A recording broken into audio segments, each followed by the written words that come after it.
everyone, and welcome to MEC's annual meeting. And in this first plenary session, I'm happy to be the one to get to introduce the person that's going to moderate this. I'm Joyce Hall, and I'm with Watkins & Eager, which is a law firm here in Jackson. We are actually celebrating our 130th year of being a Mississippi law firm in your state, helping to promote Mississippi businesses and economic growth here in the state. And we're proud to partner with MEC to bring this session to you, which is so important. The title of this session is Child Care, the Impact on Businesses and Their Employees.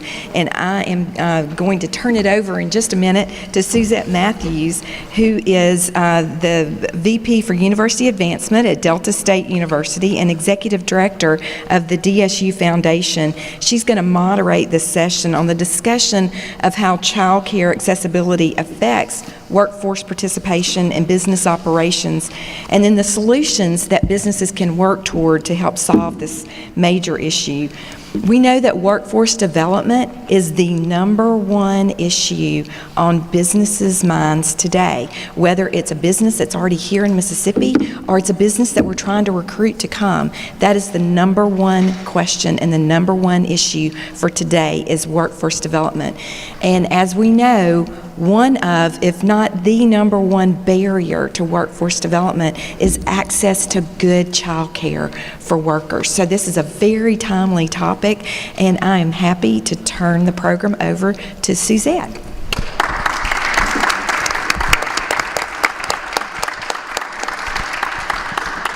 Good morning, y'all. Thank y'all so much for joining us for this very important session about childcare. Everyone in this room knows how important and how hard it is to get quality childcare in the state of Mississippi. 88% of business owners have reported that childcare is one of their main obstacles in getting new businesses and families to move and stay in Mississippi. So I'm honored to be here, and I want to give a big shout out to Watkins & Eager for sponsoring this session and MEC for seeing the importance of hosting this. And I'm going to let our panel introduce themselves, and I'm going to start with Daisy. All right. Good morning, everyone. I'm Daisy Carter, Executive Director of Excel by 5, and happy to be here. Excel by 5 is a 20-year-old nonprofit organization geared around early childhood care and education in Mississippi. We are 43 communities strong, and happy to be on the panel today. Good morning, I'm Biz Harris. I am the Executive Director of the Mississippi Early Learning Alliance. We are a statewide nonprofit that is building an infant and toddler coalition for our state, so making sure that our babies have what they need to thrive from birth. And we are only 5 years old, I'm also a proud new member of the Mississippi Leadership Mississippi class, so I'm excited to see so many of my colleagues out in the audience. And I'm Linda Southworth, Executive Director of the Children's Foundation of Mississippi. It's really an honor to be here. We started this work with Mississippi Economic Council in 2020, the U.S. Chamber of Commerce Foundation report, Untapped Potential, looking at opportunities for child care. We really serve children. We're really policy and systems change about children 0 through 18 years of age. We have a wide array. Some is child care, some certainly is youth in foster care, but we really are also home to Mississippi Kids Count, considered the premier source of data for children and families in Mississippi. Good morning. My name is Ellen Freelow, and I'm Vice President of Women's and Children's Services at North Mississippi Health Services in Tupelo. Most of my responsibility is clinical at the hospital, but one of my areas is our child care center. We have a large child care center, and it has just grown in the past year.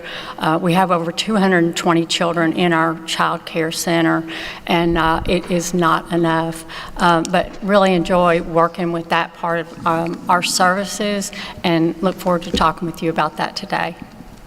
Thank y'all so much. So I'm going to ask just a very broad question that I know everyone could talk about for a long time, but based on your experience and in your, some of you I know serve the whole state and some are centered in just different areas of the state, can you talk about how does child care impact the state's economy? Anyone can go first. Want me to start it? If you want to.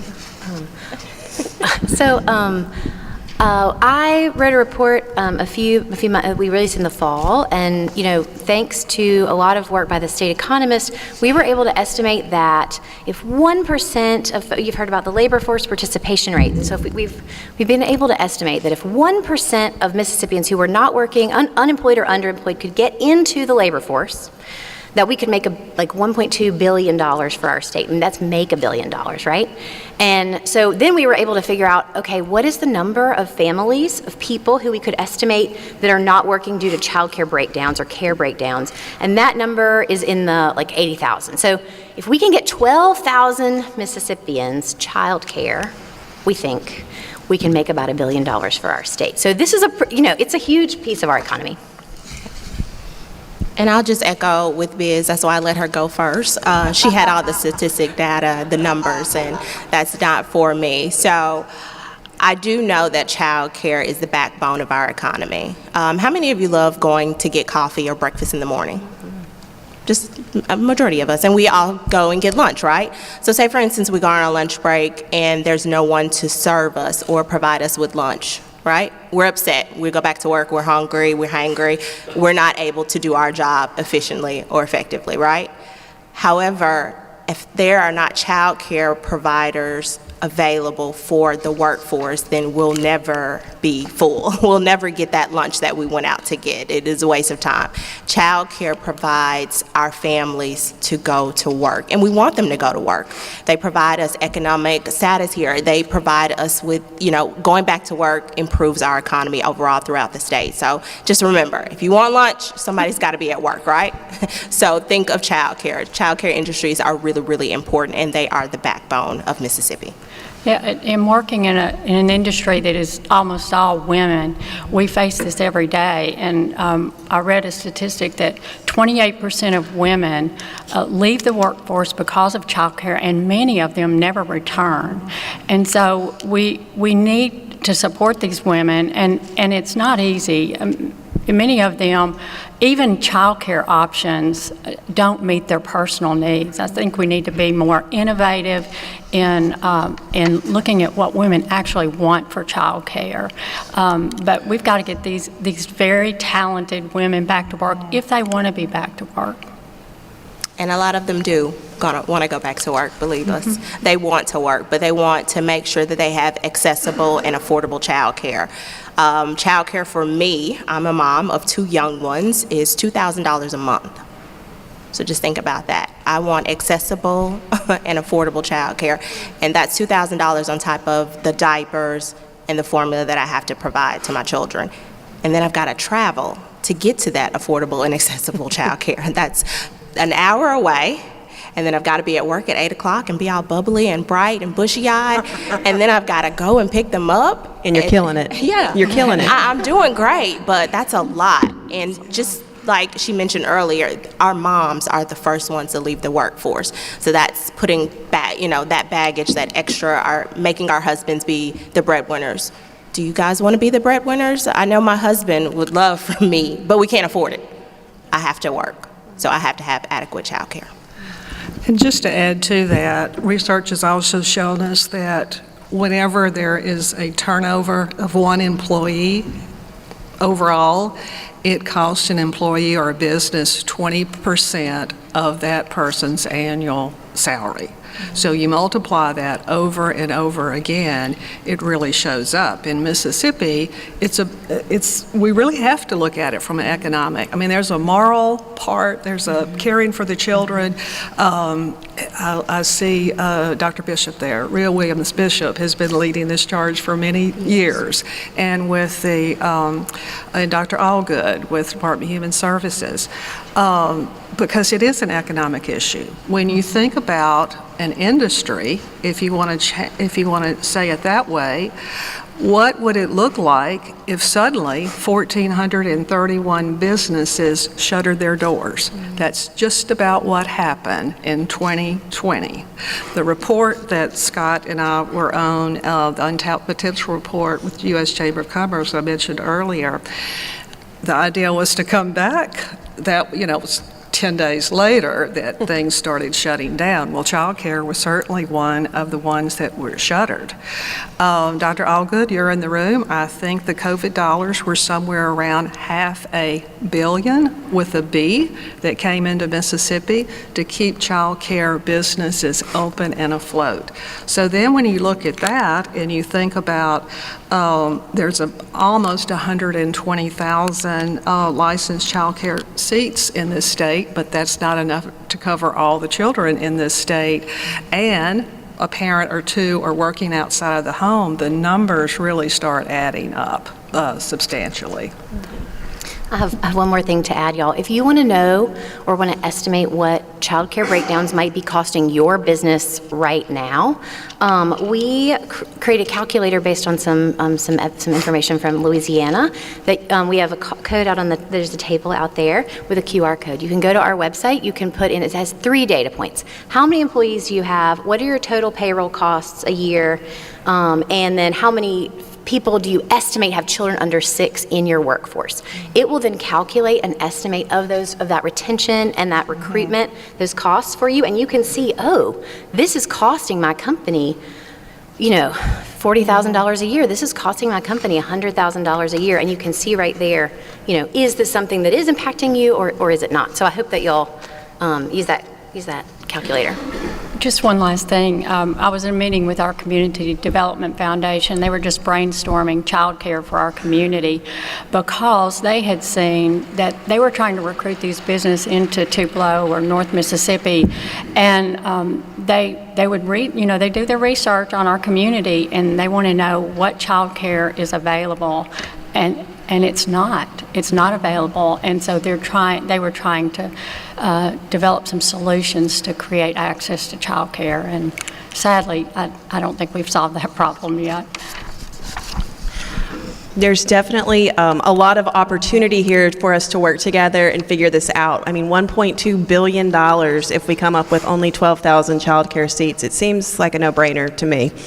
So tell me, Daisy already talked about the cost associated with childcare for high-quality childcare, and $2,000 a month for 2 kids. That's more than most Mississippi universities, public universities. So what are some ways that we can help lower childcare costs for parents and for businesses? What we can do is create subsidies for our parents, subsidies through the Child Care Payment Act, tax credits, things of that nature, and explore what we call employers buy-in and making sure that our employers understand how, like Biz mentioned, the cost is related to your job. So I think the child care subsidies are a great place to start, as well as making sure that we offer those child care credits to families. We do subsidize our child care center at the medical center to the tune, for many, many years, we subsidized it to the tune of about 25%. Since COVID and since the labor market has been so competitive, we now subsidize that child care expense for our parents to almost 38%. Nice. And they see it as a huge benefit. And one of the things that I've read of a benefit called a sticky benefit, like health care insurance is a sticky benefit. You're not going to leave unless you know you're going to go somewhere with that benefit. And child care is a sticky benefit because you're not going to leave until you know you have child care, and it's very difficult to find that. So anyway, we do subsidize our child care. And so, yes, I think, so Daisy mentioned there are multiple ways we can lower costs, right? Like I think right now, Dr. Allgood with the Department of Human Services has a subsidy that offsets the cost, sort of like a scholarship for children who fall under a certain income threshold. They have their child care costs offset every month, and so you have to fall under a certain income threshold, and then you're able to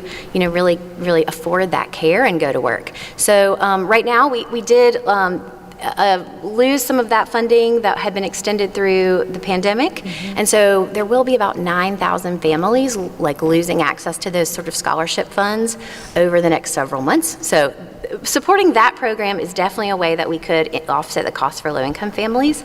And then mentioning that businesses can subsidize the cost for families themselves. And In 2 years, I think it was 2 years ago, the legislature passed a business child care tax credit, and very few people take advantage. I think when I called the Department of Revenue, it was like 3 companies were taking advantage of it, or less than 3%. We're still we're questioning that data point, but people know they can take advantage of it if they start a child care company on site, a child care business on site. Very few people think I make machine parts. I am a lumber company. I cannot start a child care center on site, right? Like very few companies feel like that's something they want to do. But the tax credit also allows for employers to offset the cost of child care for their employees and then take a tax credit for that as well. So you can also offer basically a child care scholarship to your employees and get it back. Unfortunately, it was kind of confusing. We weren't, the Department of Revenue and I worked together to figure out how an employer could actually take that credit. And so, I'm sorry, another shameless plug. We also, on that same website, we have a whole guide with all the forms your company would need to take advantage of that tax credit. And then keep those employees, because she's right. Like if my child is at a wonderful child care and my employer is helping me keep that child care, I am not going anywhere, right? If that jeopardizes that incredible opportunity for my child. So I do think those are sort of the 2 ways. We have a great government program that really keeps families in work, and we also, as a community and as business leaders, can also offer that for our employees. Yeah, and I don't think it's always an either or. I think you look at the community and look at individual communities and see what might work more in their communities. The Nurturing Homes program, there's a lot of kith and kin taking care of young children, a tremendous percentage in this state. I think sometimes that gets overlooked. But again, through the Project Lift and work with the Department of Human Services. And particularly when shift work or other times having, whether it's a family member or someone, but to be able to provide some resources within the community. There's a mobile unit, 1 or 2, I think now, of 3 resource and referrals that perhaps, putting Dr. Allgood on the spot, maybe could come to your company for a break or to see what's available. Resource and referral places that can help not only individuals who are caring for children in their own home, but how can they be a resource to individuals within your particular businesses. So it could be potentially having some credits for the home-based care as well. Absolutely. Just an idea. I don't think we should put things off the table or it be either or because it's so varied and such a myriad of experiences across the state. Absolutely. And, when we think about child care workers, we know that most child care workers are also women for the most part. So can we talk about how there is currently a shortage of child care workers and how can we work to fix this problem and what issues are they facing?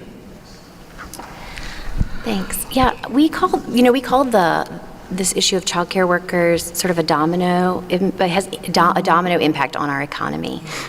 So child care workers often, in fact, statistically make less than dishwashers or cashiers, and in some places, the people who take care of our pets, they're taking care of our babies. And do you know how much harder it is to take care of a room full of 2-year-olds than to wash the dishes? Can you imagine? I mean, so much harder. Yeah. Oh my goodness, that's so right. And so so really this, but of course, it's not that the money is being hoarded by the owner of these child care centers, right? We just cost $2,000 a month. It's expensive, but that's just really because of the labor cost associated with care. You know that if you need more staff, it just costs you more to make your product or have your service, and that's what we're talking about, like a really high staffing cost. I sound like I'm an economist a little bit, y'all, don't I? So I think that so that's really what we're talking about here. But unfortunately, that means that the actual staff just really are not making what the work is worth, right, to us. And so I think that's a really big issue. So many of you I know have had to raise your own salaries and since the pandemic, right? And so that is not really happening in that sector, and so those folks are going elsewhere. And another reason, I just wanted to add, sorry, is the respectability piece, the respect there. These are our infants and our babies, first teachers. How many of you pride or remember your elementary teacher?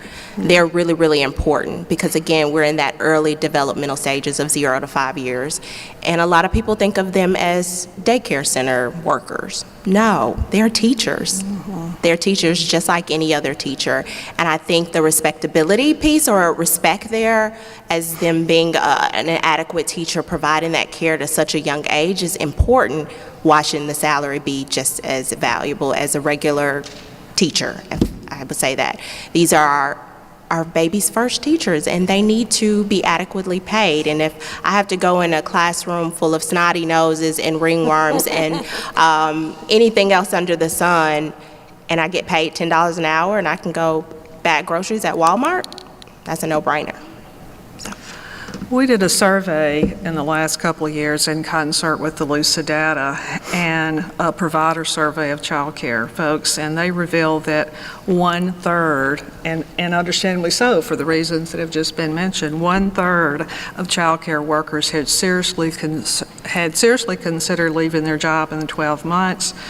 The directors themselves reported only 12% reported making enough money to be comfortable. 50% reported their facility did not offer any regular raises, and then 30% reported hiring a new staff member at least once monthly, and 55% reported teacher turnover is one of the greatest challenges to their center, and finding qualified staff was challenged by 63%. Yep. Yeah, And this is Yeah. Mississippi data.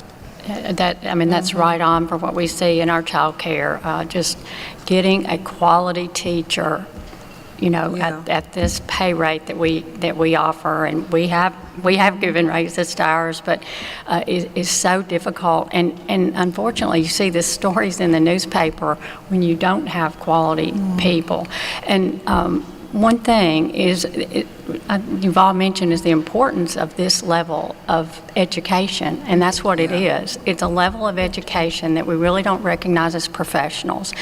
And one thing that we do, and I keep talking about our child care center, but one thing that we do in our center is we test our children before they go to kindergarten, and to see their readiness for first grade or kindergarten. And our score at the very top in Tupelo. And so we're very proud of that, but it is extremely difficult to do that when you don't have a professional teacher team. And I think they're wonderful and their heart is in it. But making that a professional teacher, I think, would go a long way to justifying the pay to be increased. And I also want to give voice, it wasn't one of the things that we really maybe we're going to talk about today, but when you're a parent or a grandparent or someone in the community, an aunt, who has a child with special needs, so the statistics we just talked about already, we really need to do, and a lot has already been done. I see a legislator here today, thank you, Senator Robertson, for being here. But when we think about early intervention and first steps, because we all know, I mean, it is common knowledge, I think, I hope common knowledge, the first 1,000 days of a child's life are the most critical part. That's when the brain development is going over and over. If Scott had allowed me to have slides, I would have slides of my grandson in the back, who's now 17 months old, showing you developmental, and I know someone else in the audience too. But at any rate, to think about, I mean, I've been able to experience this all over again. And Daisy, you're talking about your children having quality care. My grandchild has quality care. I would bet everyone in this audience, you're going to do everything you can to make sure that your children's first 1,000 days and then the first 5 years are so important. But being a parent or grandparent of a special needs child takes it to a whole different level. And if we can have more early identification of children, I mean, it may be something as simple as a vision problem or a hearing. But if that child shows up in kindergarten and has never been screened, our parents know to screen the child, then that's a whole different area. I think there's so much that is being done and can be done in child care in this state.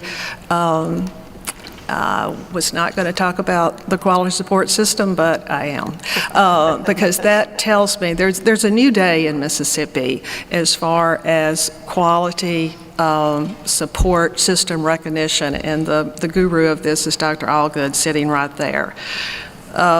In Mississippi, we had a quality rating improvement scale until 2016. It was volunteer. After that, it was disbanded. It has started back again, now in a different way. It's a quality support system. So I think beginning now, centers can qualify for different badges. So you may have a badge, I think we were going to talk about after-school care or in between holidays. You may have a badge that your center does after-school care. You may earn a badge that your center has will serve special needs children.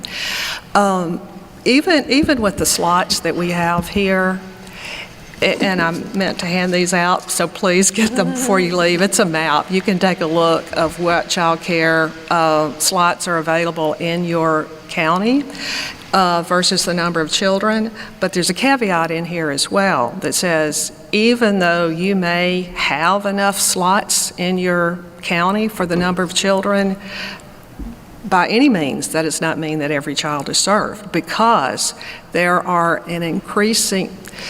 a huge need for infant and toddler care in child care across the state. So when individuals are out for postpartum, and if they may want to come back to work a lot earlier than they really can if there's not a slot. And increasingly, there's not grandmother down the road either. So I think it's a lot to think about. It's a huge opportunity. It's a huge investment. But I think the returns are well worth it if we can really get a handle on improving quality care and education in this state. And again, commending the legislature for having a early intervention task force has been really important. I commend the Mississippi Economic Council for having a early care and education task force. So that meeting in 2020, Scott Waller took heat, and he's come back, and almost every session there's going to be something with child care here. I probably have said quite too much for right now, so I'll take a sip of water and sit back. You can never say too much. So talking about quality child care and about the possibility of increasing the quality, or even just letting people know what quality child care looks like. One of my best friends taught kindergarten in Moorhead, Mississippi, and she said she could tell from day one the kids who went to Head Start or pre-K compared to the kids whose grandmas and moms and aunts kept them at home and loved them. It's just a huge exposure gap. So how can we look out for our citizens who are most vulnerable and make sure that they are getting access to quality care? What are some solutions that y'all know of and that we're all working towards to get that? That's one step that Excel by 5, I believe we are doing very well. We are creating those community coalitions in your backyard, basically, throughout Mississippi, making sure that we provide the necessary resources and information to parents and grandparents when it comes to making sure your children are ready for kindergarten. Basic things is holding a pencil, washing hands, then they have those social and emotional developments that have grown and they're expanding at home, whether they're at home or in a child care center. And we make sure that our communities understand that early child development starts at 0 in infancy. You know, it doesn't start at 3 when they enter pre-K or 4. We make sure that they're getting those quality needs and services met at 0. It's really, really important. So that's what we're trying to do. That's what we're doing successfully. I'll say that throughout our 20 years with Excel by 5 in our community. So that's how we're making sure that we're meeting that gap with our communities. Well, I think, Linda talked about the quality support system for the state, which is actually really great. I think in the same way that we all want to know, like, how this child care that I'm choosing, what is great about it? Or what do I need to look out for, right? In the same way when you choose a school, you sort of have a sense of whether, what score it is. We talked about the accountability model. I know MEC's done a ton of work on the accountability model for this K-12 system. And so you can think of the quality support system sort of as an accountability model, but also a way to support and highlight what a child care center does best, right? And the most important thing I would say if someone is looking to choose a child care center is to know how well the teacher is how often, how well, how joyfully is the teacher interacting with a child, right? Are they singing to the child? Are they, while they're changing the child's diaper? Are they are they down on the child's level, talking to them while they're all at the table making an art project? That alone shows, it's such a simple thing, right? But that's the thing that shows that the children really are getting something quality that will then build their brains and get them ready for kindergarten. So it seems so small, but that's a really important thing, and I'm glad that is what the state has decided to really help our child care centers focus on as a priority. But of course, that goes back to our teachers, and do we have teachers that are supported and compensated and respected for this critical work they're doing? So it's all connected. Even though we're a private daycare, we rely on the community a lot to help train and educate our child care workers. We work with Edwina Community College, Excel by 5, various different community organizations who invite our teachers in for that education. So we very much appreciate that and take advantage of as much of it as we know about. We're always learning about more. Mississippi State's got a lot of resources as well that we need to take advantage of. So just very important. So we know that we have a lot of Mississippians that work second shift, third shift. We have people in the healthcare industry that work weird hours depending when their shift is. So how do we support childcare for people that work those shifts? I can only imagine if you're working a night shift how hard it would be to have childcare. So what are some things that y'all are seeing that can be done for Mississippians that do work different shifts, than an 8 to 5? We've had our child care has been open since 1992, and we started that child care center with child care available until midnight. And we just really didn't have a lot of takers. Most people we found were able to find a family member or spouse, grandmother, who would take that child home so they could sleep at home. And so we didn't see a lot of need for that. We open our child care center at 5:45 and we close it at 7:30 or as late as we need to be there for those people that work those long 12-hour shifts during the day. But again, we just really haven't seen the need for nighttime care. People just will we have seen that they find other resources so their children can have kind of a normal night's sleep, so to speak. I'll be able to answer that question a little bit better later this spring. You'll see at our table out there, that's the Mississippi Economic Child Care Task Force table. There are surveys that we are asking employees, we're just starting this one, on what they see as needs and where they are having their children stay. And so there's more research coming. I'm really pleased for all the employers who've already answered, and there's still opportunities to do that for the employer survey across the state. So we will be having those findings. We'll present them to our funder, a national foundation, first, and then certainly we worked very closely in hand with Mississippi Economic Council. So stay tuned for that. Yes, please. This is actually an area where I feel like we don't have the data we need, and so please, if you as an employer have not taken the employer survey, I really hope you will, because this is an area where if we have the right information, we can make the right solutions. You know, I think, as I mentioned, not everybody wants to have an on-site childcare in their company. That is a step that Toyota is taking right now in Blue Springs. They're building an on-site facility that will be, I can't remember if it's 23 hours or 24 hours. At one point, I believe Sanderson Farms had a 23-hour care facility in Collins. So that some companies that need specific care are able to create their own situation. There are also, and I was actually meeting with a child care provider last week who was saying, we had an employer approach us about partnering to offer after-hour care. Unfortunately, they didn't actually have data on how many children or the ages of the children. And so, I think if you're considering a partnership with a child care provider to meet that sort of need, I would recommend that you get as much data as you can about the children that would need that care beforehand, and then talk to the provider about, like, okay, what would this look like? What would this cost? How do we make this happen? Because child care providers absolutely will work with you if they can make it happen, but it's just a matter of everybody making it mutually beneficial, right? So that they can meet those things. And that's actually something that another part of this thing, we're actually going to be working to create a toolkit to show employers how they could work with a child care center to set up that kind of partnership. So we often think about child care problems ending when a child enters kindergarten, but we know there's a ton of issues. Kindergarten often ends at 2:40, 3 o'clock, and there's not a lot of after-school options, and then there's school holidays, and I know that K-12 sometimes has some lengthy holidays. So how do we address these issues for child care once a child is in kindergarten or elementary school?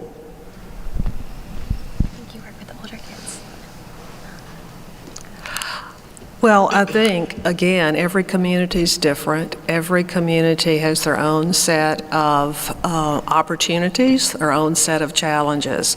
So having, as you were saying, which is a good point, of having child care and business leaders come together as well.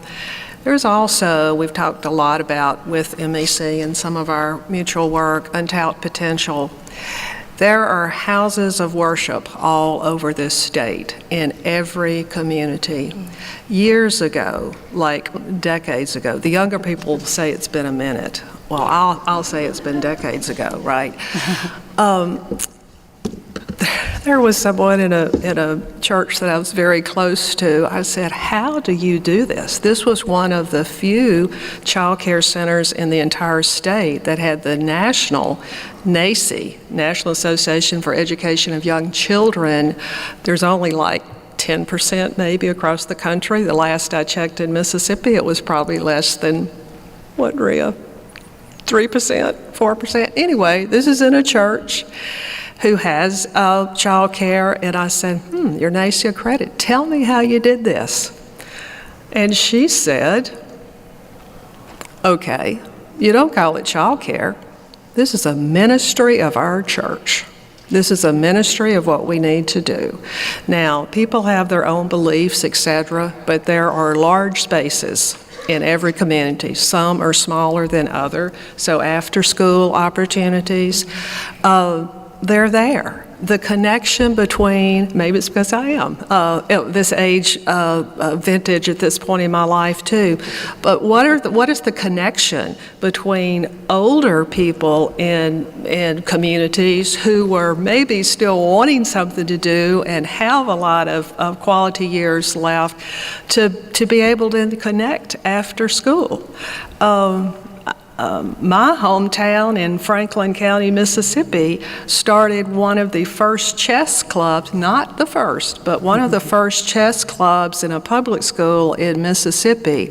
And it only took 2 years. I don't know if anybody's here from Jackson Prep, and it's a great school. But this little school knocked off Jackson Prep in chess in about 4 of the 5 categories.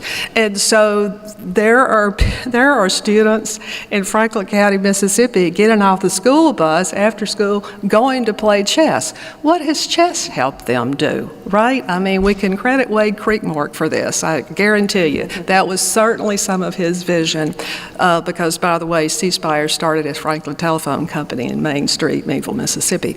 But at any rate, to think about churches, to think about where are there opportunities. And yes, perhaps certainly more opportunities in urban areas, but the majority of the state is rural. I don't want to beat a dead horse, but the child care scholarship program that I mentioned that the state facilitates for families also covers after school care. So that also is going to be an area of families that will be impacted. You know, there will be families in the coming months who may come to you and say, "Hey, I don't have after school care anymore. I'm going to have to go home at 2:30." So I think I want y'all to know that is happening, so that one, you can be aware to figure out how to support your employees through that, because that is going to be something that we see happening. So I think a solution, you know, is of course to help the state figure out how to plug that gap and really keep those families or increase the number of families who have access to that program, because I think that is a huge asset to all of us, anyone in the business community whose families rely on that program to go to work. I know schools have the spaces that you're talking about, and many children do stay after school at their school in our community. So that's a resource that I think is untapped and maybe not quite as organized as it should be. So. Yep. And developing those partnerships with schools, businesses, and nonprofits, I will say that will help fill that gap with after school. I know a lot of our communities look very, very different. Like Linda mentioned, they different in size, and so the businesses are there. We definitely have to plug into our schools and make sure that we do have those partnerships, just making sure that they're aware that there is a gap that they could fill. So a lot of our faith-based organizations are taking part in those after-school programs in the Excel by 5 communities, and our Excel by 5 communities are setting up different resources, opportunities for parents and caregivers to take their children to after school as well. So yeah, developing those partnerships and definitely letting people know what's going on in their community. Thank y'all. I have one more broad question for y'all, and then I'm going to take a few questions from the audience. So if you have a question, be thinking of it, and I'll come and get it after this question. So I know that so many people in this room want to help solve this problem and want to be a part of solving this problem and have been a part of it. So long term, what do we do? What are our options? What have we seen other states do that have been successful? How do we continue to fix this issue? Long-term solutions take systemic changes. One thing you can do is encourage your communities to have an Excel by 5. Definitely. How do we do that? Definitely contact us. We are what we consider what we create are child-friendly communities, and we create early child care coalitions throughout the state. And so I think that's where our state could start, is making sure that every community has an Excel by 5, making sure that they have the resources, the trainings, the technical assistance that parents and child care providers actually need. So that's one way that we can start there, and also creating safe spaces for our child care providers to let the families know what their needs are, letting our state legislators know that our child care providers do need their support, and making sure that they're considered professionals in this arena. So that's one way we can start. It is a complex problem, the child care system. It's got a lot of different facets, right, that have to be solved. And so, you know, I do think that working together and bringing a lot of different people to the table, I think it's going to take public and private solutions working together. It is not, you know, one of those things where any one sector is going to be able to solve it. So, you know, I think an Excel by 5 in your community is an incredible recommendation because they can work together at the community level to solve the problem. There are some models that states are doing. The legislature heard from Kentucky in the fall about all the different things that Kentucky is doing to resolve this problem. One of them is they're starting and testing out what's called a multi-share model. So a state will pay in a portion to offset the cost of childcare. The employer will pay in a portion to offset the cost of childcare. The employee themselves, can offset the cost will pay the balance. And then sometimes there's like a philanthropy or a fourth, person that helps offset the cost. In terms of cost, that's one thing that I would love to see us explore at the community level. I feel like, Tupelo is a really great model for testing out things and seeing what happens. But other communities can do that as well. In terms of, I think, also engaging with child care providers, and you have business expertise. They also have business expertise, but many of them come from an educator perspective or from a lot of different avenues. And so helping them figure out what are ways that they can decrease costs, increase, sort of the support they're offering, that working together with a child care provider is good. But it's going to take certainly a lot of things, and it is likely going to take funding. I think that's just because it's staffing, it's education, it's all those things. And it's our babies, and we want to make sure that we, are supporting our children. Ditto. The Children's Foundation has 24 early childhood councils across the state in less than 5 years, and they're a campaign for grade level reading communities across the state as well. Daisy, you might remember we mapped those out a few months ago. Even with all of these various groups getting folks to the table, and the Children's Foundation has been very pleased to be able to fund some communities to bring people together, including some Excel by 5. But when we map that out, there's still about 30-something counties that don't have some basic services out there for a multitude of resources that are available just for people to find out and to know about. So again, research, making data-driven decisions, keeping up with that going forward, the work scheduling, the flexibility in hours as much as possible. So there's a lot of things that can be done. The public-private partnership cannot be overstated enough because these are our state's children. I'm just now seeing Nita there. When you think about Head Start in this state as well, Head Start is the only source of child care in many communities across the state. And that needs to be recognized in more partnerships. The blended and braided funding that we haven't really talked about specifically here is so important. When you look at the Pre-K Collaborative and the idea was to have child care, Head Start, and public kindergarten all connected and interacting. And so that has happened in some places. There's still a lot of room for improvement. Because until we make the best for all of our children, our state is not going to be better. And as I said earlier at the beginning, the Children's Foundation, our mantra and mission at the beginning is for Mississippi to reach its potential, our children have to reach their potential. One more, because we do other work and research as well, and again, a huge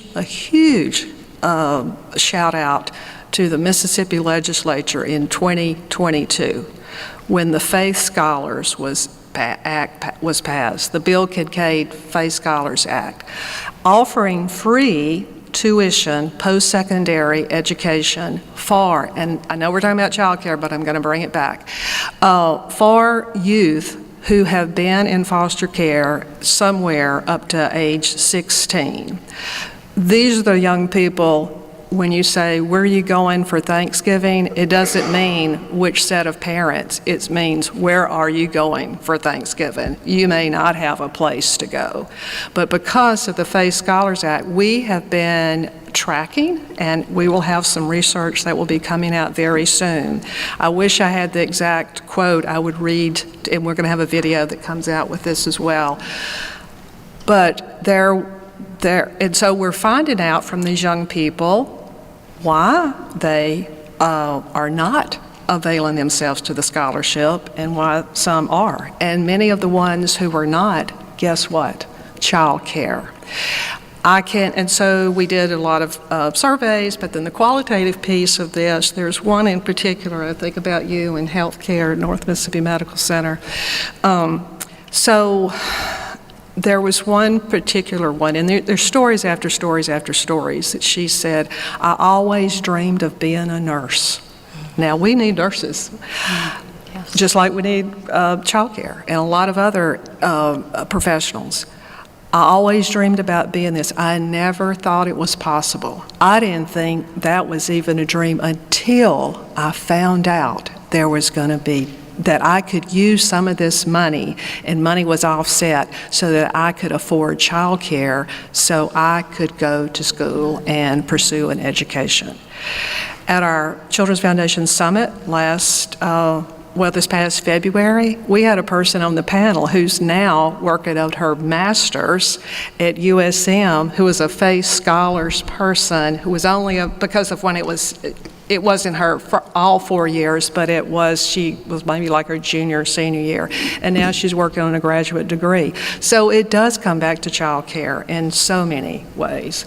I think with the Mississippi Economic Task Force, reviewing obviously what other states are doing, but to think about creative ways that what if there were opportunities through community foundations, for example, to have money set aside for emergency child care, for individuals who are wanting to take the GED or have funds so that they can have testing to get to college. I think there's all sorts of stopgap measures that the communities can be a part of that maybe we just haven't thought through that a whole lot in this state. But those are my thoughts. Just one last note, I look forward to your survey to parents on what they really are looking for in child care, because like I said, when we first started, one size does not fit all. Exactly. Some people have an aversion to these large child care buildings, and they want something a little bit more intimate. And we, when we were looking how we were going to grow our child care center, we talked to a company who was working with home child care and developing home child care in communities, professionalizing it, providing resources, providing curriculum for those home child care. And that does two things. One, provides more access in the community, but also lifts up that small business owner, a child care provider, to provide the best possible care. And so there's a lot of innovation out there that you all have spoken to, and we have to look at those things. And again, funding is going to be key in the long run. Yeah, funding. May I tell a funny story? I can't help it, and I'm sorry, Mr. Jack Reed Jr., if I'm going to call you out here, but What are you going to say? it's going to be wonderful about Reed's Department Store. So here we are coming up on Easter weekend for people who celebrate it. My son was in a home-based center, home. This wonderful lady took care of him and about 3 or 4 other children. He just turned 40 in December, by the way. So I thought, I wonder if we could get one of those really great bunny outfits, you know what I'm going to say now, so that we could have an Easter bunny, because this is not a big center base. So I just went up to you and your father, and I said, could we just I didn't even offer to pay for it. I said, could we just borrow your bunny suit for a day and have some folks in Northeast Mississippi? And shockingly to me, you said yes, and I got it in the car, which is huge. And I thought, oh, so you've connected to Family-Based Child Care Center more than 40 years ago, Jack, so thank you. Does anybody from the audience, we have time for a question? I'm coming back there. a question or two. Oh, and here's some maps. I've got this one, and then I'm coming to you. One quick statement and then a question. Or two quick statements. One, the legislature has a lot of money they still haven't spent in the Relief Act that they haven't decided what to do. They've solved infrastructure as far as highways go. Maybe they could work on human infrastructure and use some of that money to at least replace this COVID childcare thing, which I know I've already met women who are losing that and asking for help on that. The second thing is we could solve 25% of the children's issues if we had universal pre-K. That would take the 4-year-olds out of the picture. And it took us 1982, we're the last state to have kindergartens. We could have universal pre-K, and that would take 25% of the issue off. And the question I have is I have a 2-year-old granddaughter coming for Easter weekend. What song do you recommend while changing a diaper? Any song. What is your favorite? I'm partial to the Beatles and also Beyonce. So. Okay, we have one more But I do question. think those are actually both great ideas. I mean, I do think that our legislature is going back to review their budget here in the coming months, and I do think that they need to hear from us that I love Mississippi, and Mississippi has done incredible things for our children. We do have the lowest amount that our state spends on infants and toddlers than any other southern state or any other state with a similar GDP. So like we spend less than West Virginia, we spend less than Kentucky. So, I do think that is an area that they could hear from us as they go back. Great stuff. I'm Shan with the Mississippi Board of Nursing, and my question is the child tax credit extended to state agencies? So I guess it's a business tax credit, and so it's about a state tax, so it's a state tax offset. So I don't do state agencies do not pay state tax, right, or nonprofit. So that's something that we've been asked to actually to figure out. Like, what do we do? How does somebody take advantage of something similar if you don't owe state tax? So yeah, no, I guess is the answer.